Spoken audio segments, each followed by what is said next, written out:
দর্শক, ঢাকা সেন্ট্রাল ইউনিভার্সিটির অধ্যাদেশ জারির দাবিতে শিক্ষার্থীদের কর্মসূচির খবর জানাতে সরাসরি যুক্ত হচ্ছেন সহকর্মী জান্নাতুল মোহনা। মোহনা, অবস্থান কর্মসূচিতে কি বলছেন শিক্ষার্থীরা?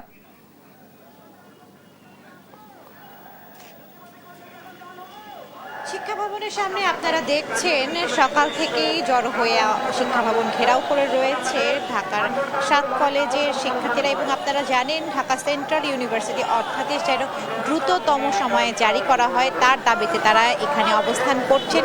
এবং আপনাদেরকে ঠিক সেই চিত্রটি আমরা দেখাতে চাই। আমরা সকাল থেকে দেখছি যে তারা বেলা 12টার কিছুক্ষণ আগেই শিক্ষা ভবনের সামনে আসেন এবং শিক্ষা ভবনের সামনে এসে তারা এই রাস্তাটি অবরোধ করে দাঁড়িয়ে যান।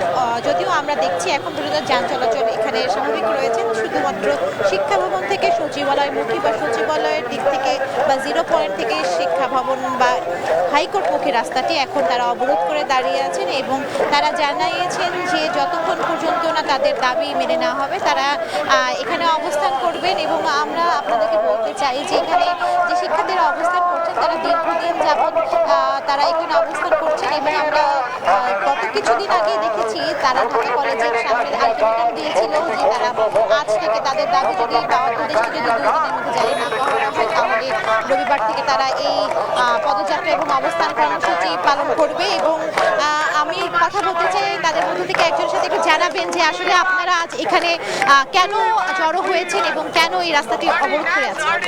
আমরা অধ্যাদেশ চাই। 24-25 সেশনের শিক্ষার্থীরা অ্যাডমিশন নিয়ে চান্স পেয়ে তারা এখনো পর্যন্ত ক্লাস এবং তারা ক্লাস পায়নি, তাদের পরীক্ষা হয়নি। আমি বলতে চাচ্ছি যে আপনারা কতক্ষণ পর্যন্ত এখানে অবস্থান করবেন? যতক্ষণ না পর্যন্ত আমাদেরকে অর্ডিন্যান্স জারি না করবে ততক্ষণ পর্যন্ত আমরা আমাদের দাবির জন্য বসে থাকব। দর্শক শুনছিলেন যে তারা বলছেন যে শিক্ষার্থীরা রাস্তা অবরোধ করেছেন এবং শিক্ষা ভবন ঘেরাও করেছেন। তারা জানিয়েছেন যে যতক্ষণ পর্যন্ত তারা দাবি না মানা হবে ততক্ষণ পর্যন্ত তারা এই শিক্ষা ভবন ঘেরাও করে অবস্থান করবে।